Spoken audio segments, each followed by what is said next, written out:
I'd like to start by with an opening question to you, Gumm0. What is a hacker, anyway? A hacker is someone. A hacker is someone who is curious. It could be anyone.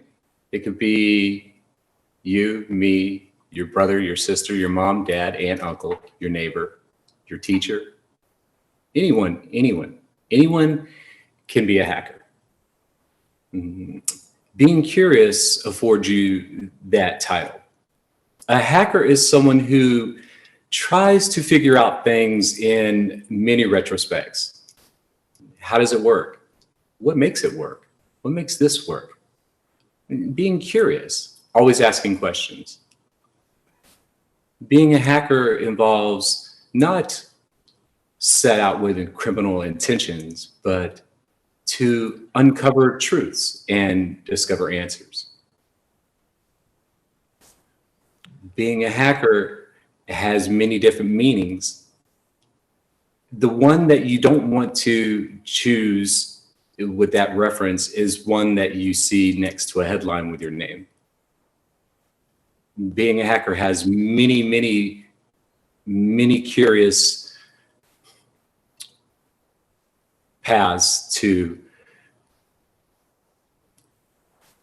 hold to oneself when you give yourself that title.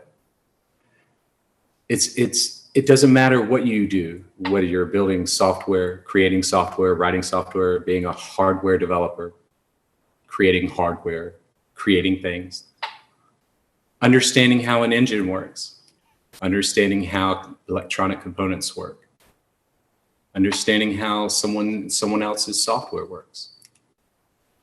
That can start your journey into becoming a hacker. And that's what a hacker is, someone who remains curious all the time. So we all hackers here. At one point in your life, you were faced with a choice. So you could be punished for what you have been doing so far, or you could, let's call it, be more constructive about it.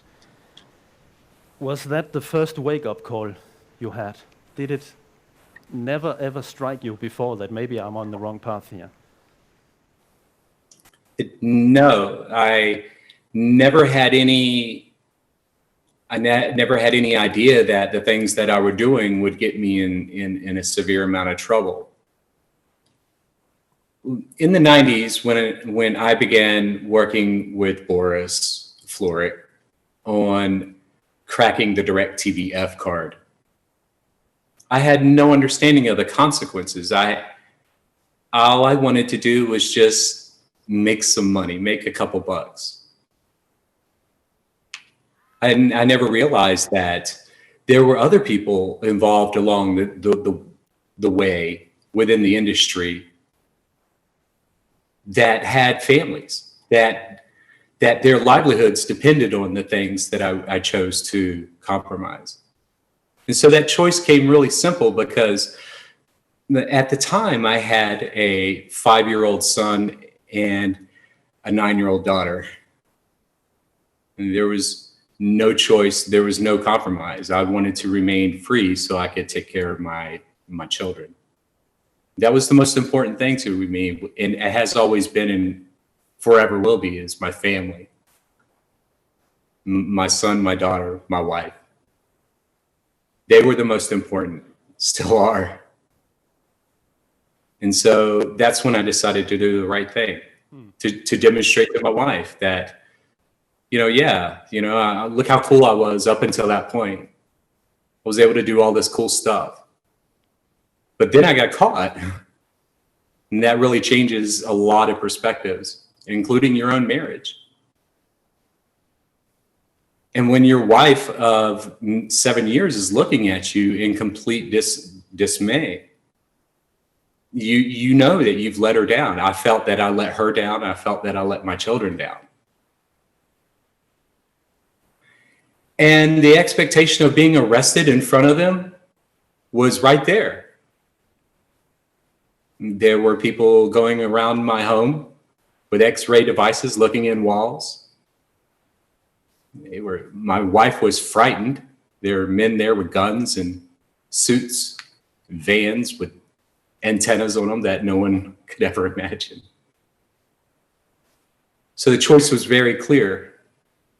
Either try to act like someone who's really tough and invincible, which I knew I wasn't, or to accept the consequence and then to start explaining, okay, yeah, sure, this is what I did. This is how I did it. Because you can say, I don't want to do something. Oh, I'm not going to do it. I'm not going to do this. I'm not going to do that. No one's going to believe you until you start proving that. And unfortunately, that was my case.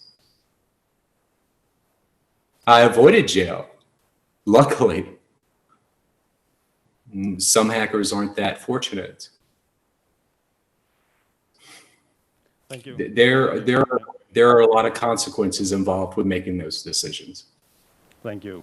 So how did it feel, your very first hacking experience? How did that feel?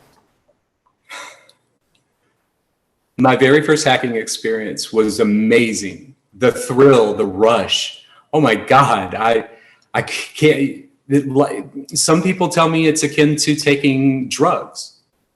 The feeling of warmth and accomplishment and joy, and you've beat something and you've overcome a task or a project, and the feeling is amazing. That those feelings are always being chased by other endeavors that you choose to do or choose not to do.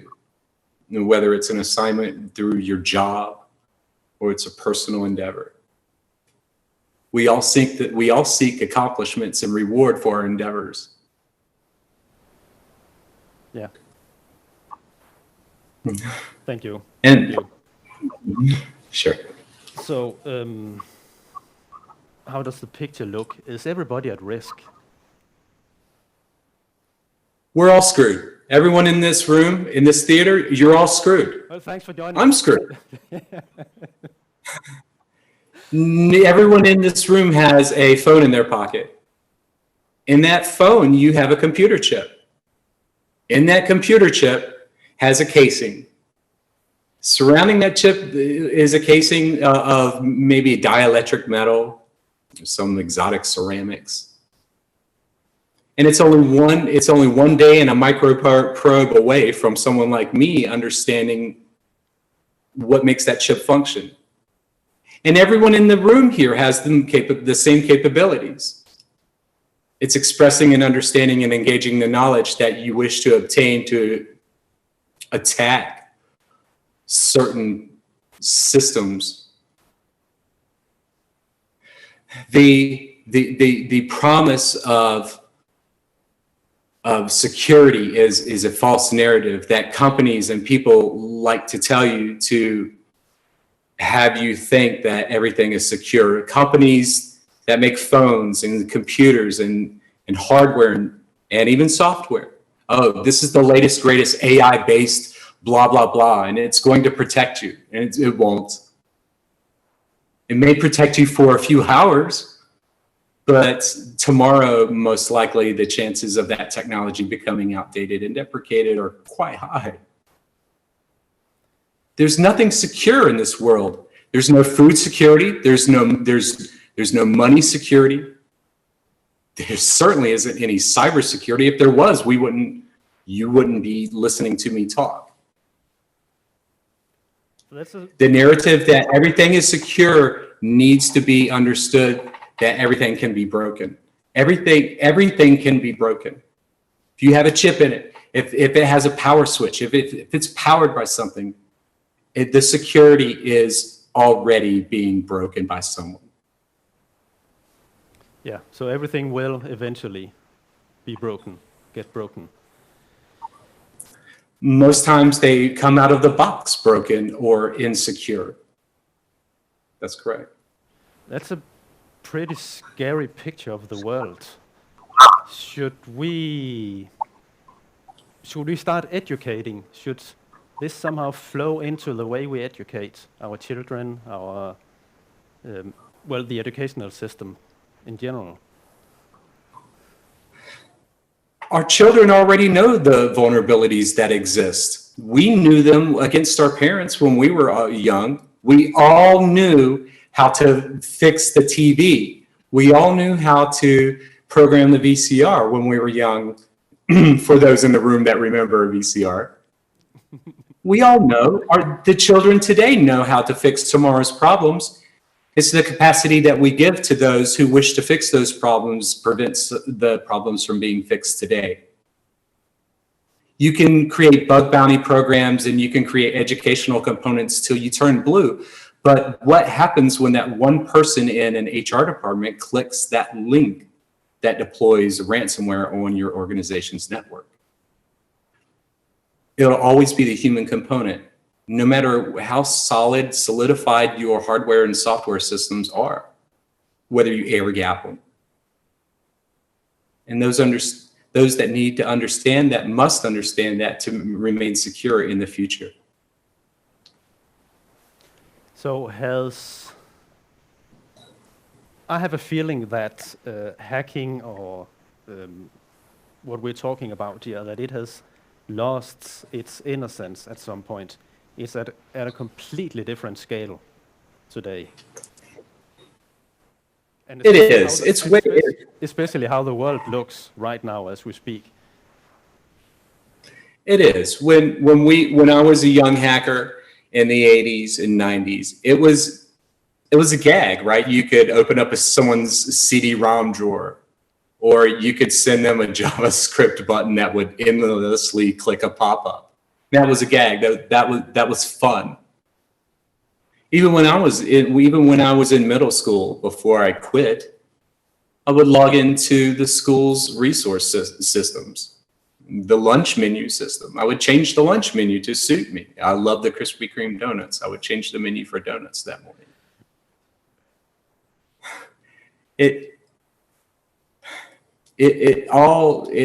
When it all comes back to how vigilant we are in making sure that the things that we want to protect are there. There's a fence on your driveway, right? A lot of people don't realize that. You must realize that every day you wake up, there's someone watching you. And I just don't mean you looking at yourself in the mirror. I mean that there's someone watching you. They're watching your work. They're watching the way you live. They're watching the things that you say. They're watching your browsing habits, whether you know it or not. You may use the most coolest, safest operating systems. You may use Cubes OS and think, oh my God, I'm safe. I'm using Cubes. I'm using two proxies and a Tor connection. But there's something that you're missing, right? Because if there wasn't, you wouldn't say, I hope I didn't miss anything. And all hackers say that. I haven't met a hacker in my life that said, man, I figured it all out. I had it all buttoned up and boom, I got away with it. Even the best hackers get caught. Only the best hacker, a real hacker, doesn't brag about their past exploits or their skills or what they've done in the past, or they've trained some organization, or they wrote policies. That doesn't impress me, and it shouldn't impress you. The thing that should impress you is creating the proper things that remain secure, that no one else is able to take. And everyone in this theater are developers. And I bet no one in this theater wants their code taken by someone malicious. And so most developers, right, because, I was a developer in the 80s and 90s, and the biggest thing was encrypting my code, right? I created satellite binary files so you could load them onto your conditional card to obtain services, and getting that software to the people to program your access cards, right? That was a big thing for me. I didn't want other people taking my work and stealing it. And so that relays into now, that literally comes to today's environment where you want to protect your code. How do you do that? There's many ways to do that. Many, many ways. So the knowledge, knowing that everything can be broken everything will eventually be broken. How has that changed your day? How your every day, your life? You know, oddly enough, it gives me a sense of satisfaction because me knowing that things aren't 100% secure tells me that we're still innovating. We're still figuring things out. There could be any one thing that keeps you up at night that you're worried about, whether or not it's a project or a security problem within your network or organization, or even a person, right? Those all come together. When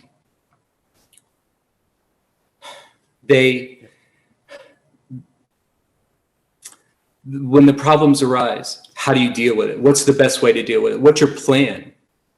It's going to happen. You cannot prevent an issue from happening, whether or not it's a minor event or a major escalation. It's going to happen. And having the mindset of, oh, it's not going to happen to us, and oh my God, we're shocked that all of our information was put on a dark website. We have to prevent that mindset, right? We're in the mindset now, today, we know that a data breach is coming. You see it every day with the Optus data breach, gangs like Avos ransomware, Avos locker.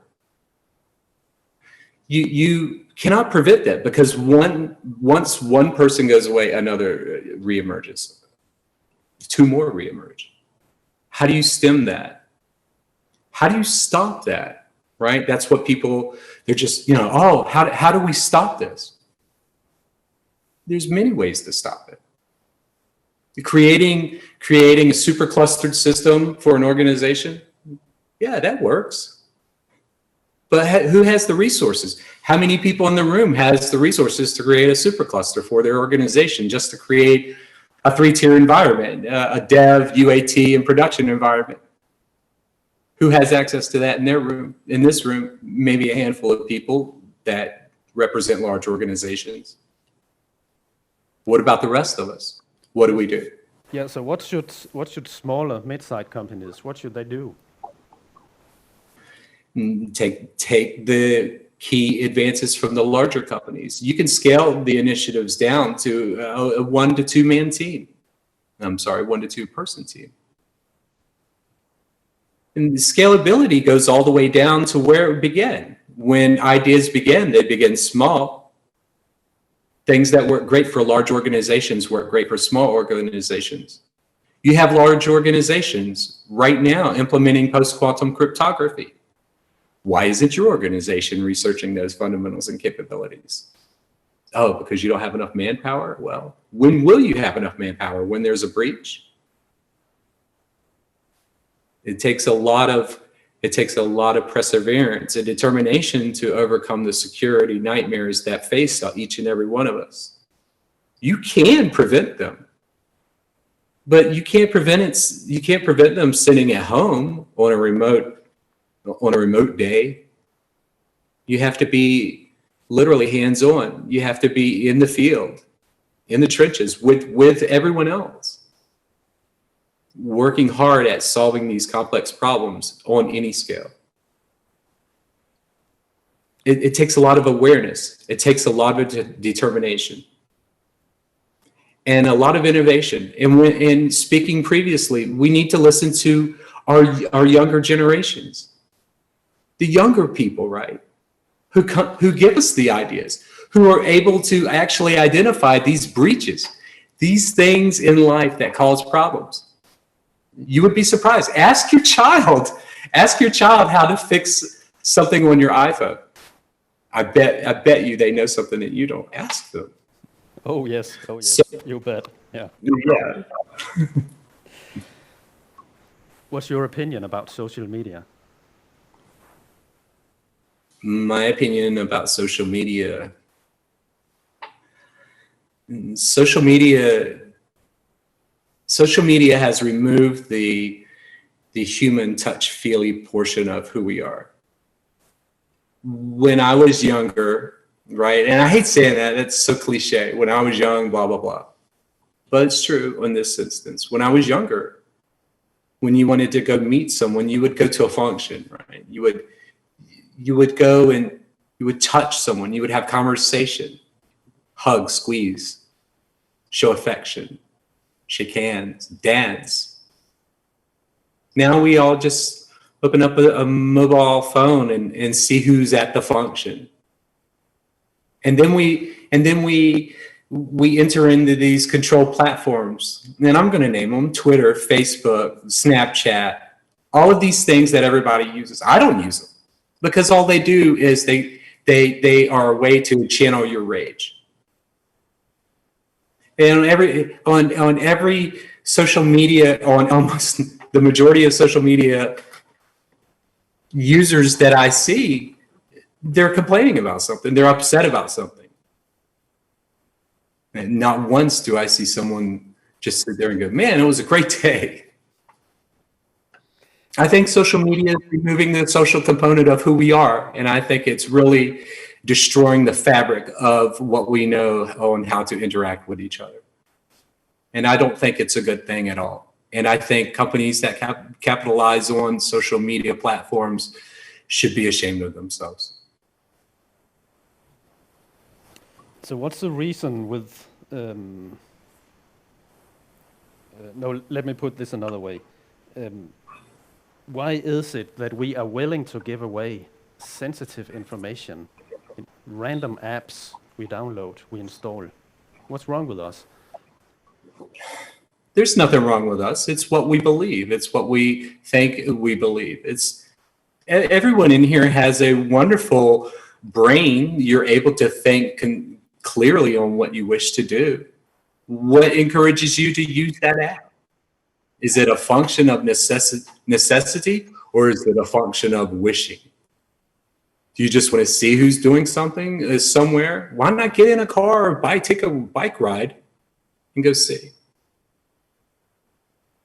There's so many components that people don't realize is right in front of them.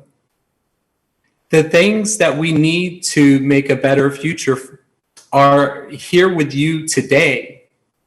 And it's not in a device. It's not in some dynamic applications testing procedure.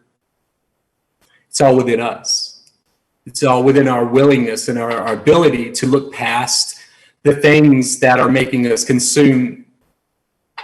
You have apps with ads. Then you pay the $9 subscription fee for this to avoid the ad. And then before you know it, you become dependent on these apps and these companies that require you to depend on them. What were you doing before you depended on these companies and these applications? Perhaps we need to take a second look at what we were doing before we depended so heavily on apps and smartphones. I don't carry a smartphone. I don't need to. I find no use for it. It's just a distraction. I have a Twitter account, and it's tough for me to get on there. I get on there once a week or so. It's what we all choose to do, and what we choose to do will greatly affect tomorrow's outcome. It's choices. It's making the right choice. If you consider a shortcut in your development process, developing your wonderful software, you're going to pay the price, and you know it as a developer. If you're going to not add some closing statements to some routines within a database function, but maybe you could get away with it. But you knew it was not secure, right? But I'll just put this little bit of code out there and move on. That's your decision, and everyone in this room, it's our decision, and you must make the correct decision. Sometimes you come across the expression ethical hacking. What is that? Ethical hacking is teaching someone how to protect from those who choose to use their skills nefariously. Being an ethical hacker is showing a company the right way to fix something, notifying them, following the law. The laws are there for a reason. They're not there just for you to pick and choose what you wish to follow. That's where the ethical part comes in. Following the law is a righteous passage of ethics. And when you choose not to follow the law, then you choose not to follow your rule of ethics, and then you become a black hat. And so there's no fine line. There is a black and a white. You're either good or bad. And that's how it goes. There's no gray area. There's no gray hats. You're either a good guy or a bad guy. And that's how it works. And it's your decision to make sure that you remain on whichever side of that fence you choose to be on. If you want to be a black hat and you want to steal zillions of dollars from someone, go ahead. Enjoy your life on the run. Enjoy your life with a 10-year passport. And then when it runs out, then you're kind of screwed, right? Because then you become stateless. Your money's going to run out. Your nerves are going to be frayed. You're going to age 30 years. It's no fun living life on the run. I've done it. And it will age you. And eventually you will just wind up in a bad situation. It never winds up good. And in the end, guess who wins? The good guys. So it's a choice. The audience is very interested in those funny things you did, like changing the lunch menu. What else? What else did you do? So yeah, it was.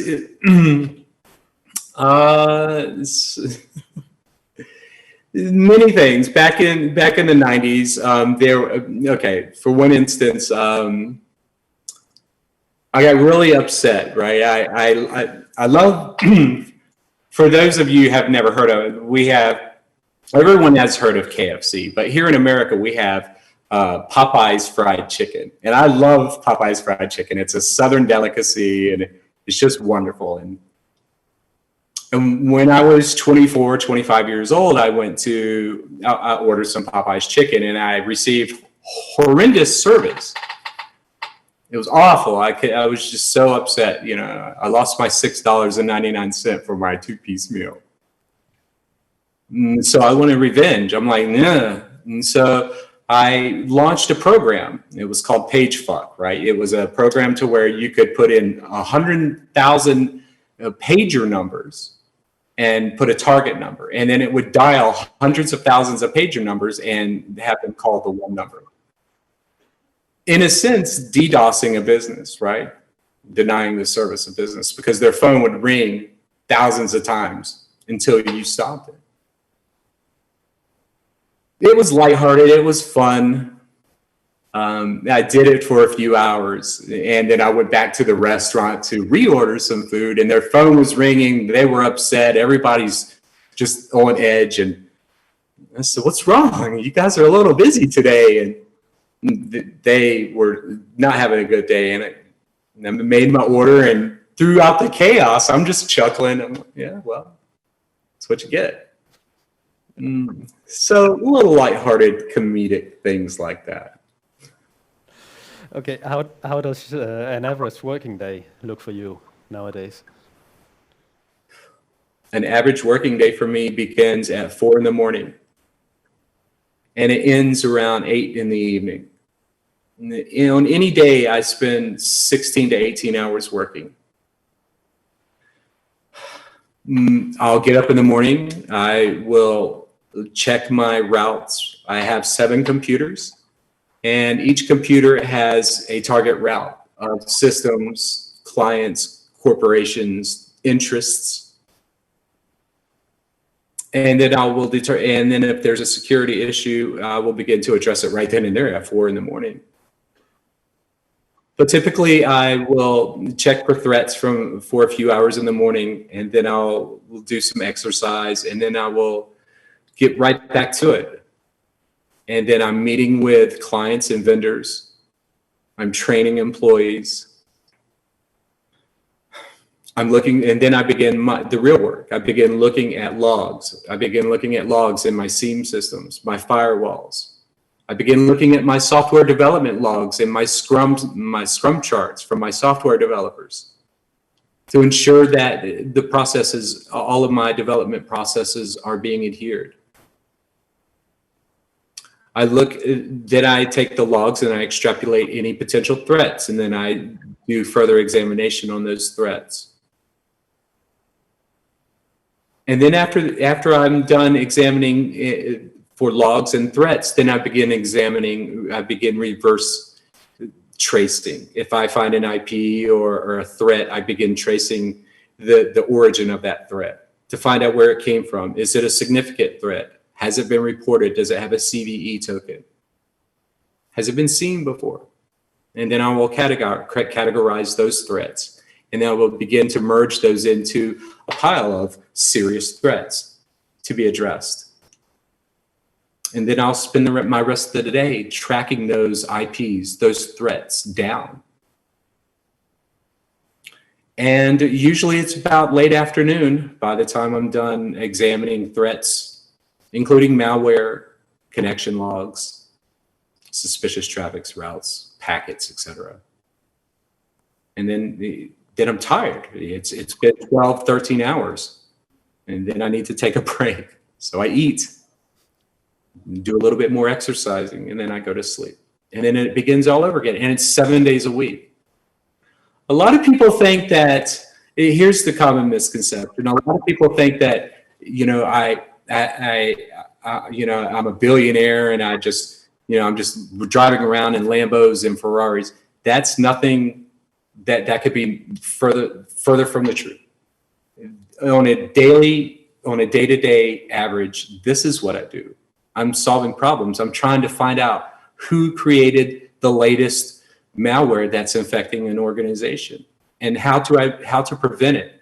And not only how to prevent it, but how to find the people responsible for deploying it.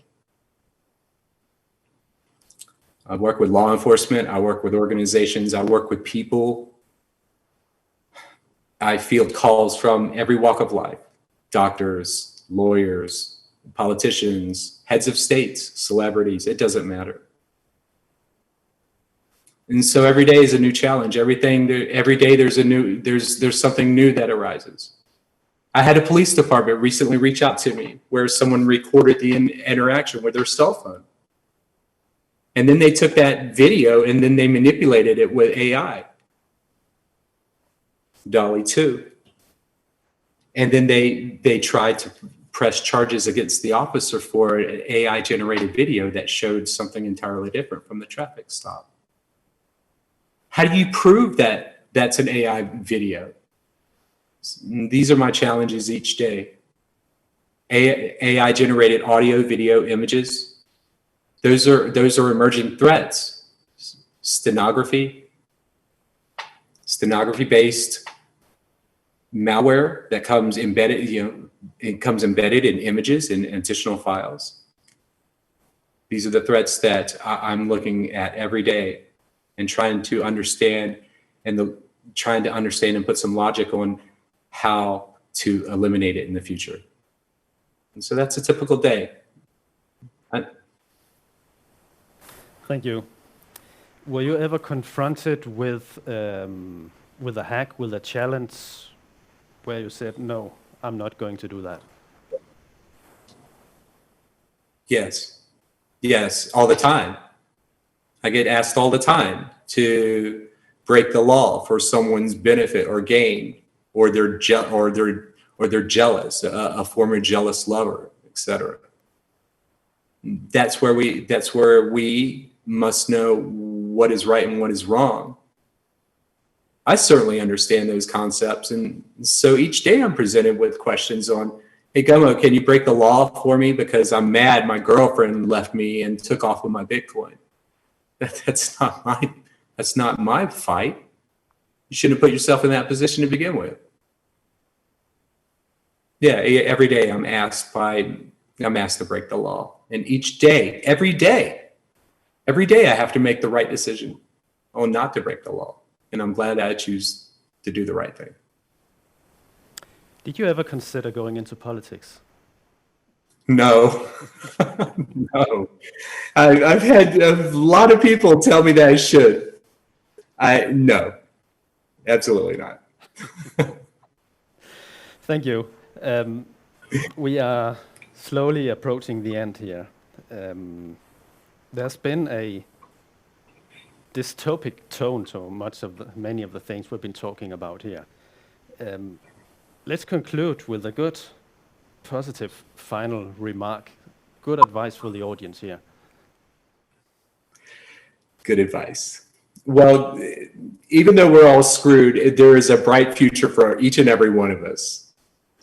The future is going to be a wonderful place. It's going to be great. We're going to have technologies that are going to be fascinating and magical. I see them emerging, and so do you. You all in this room are on the front lines of those emerging technologies as the software developers.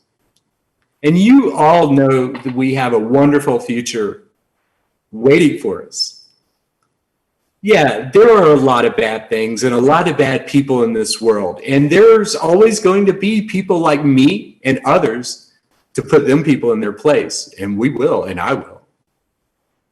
And I want that to be your assurance, that there's going to be people even far greater talented than I to make sure that that future arrives for each and every one of us and our children and our grandchildren.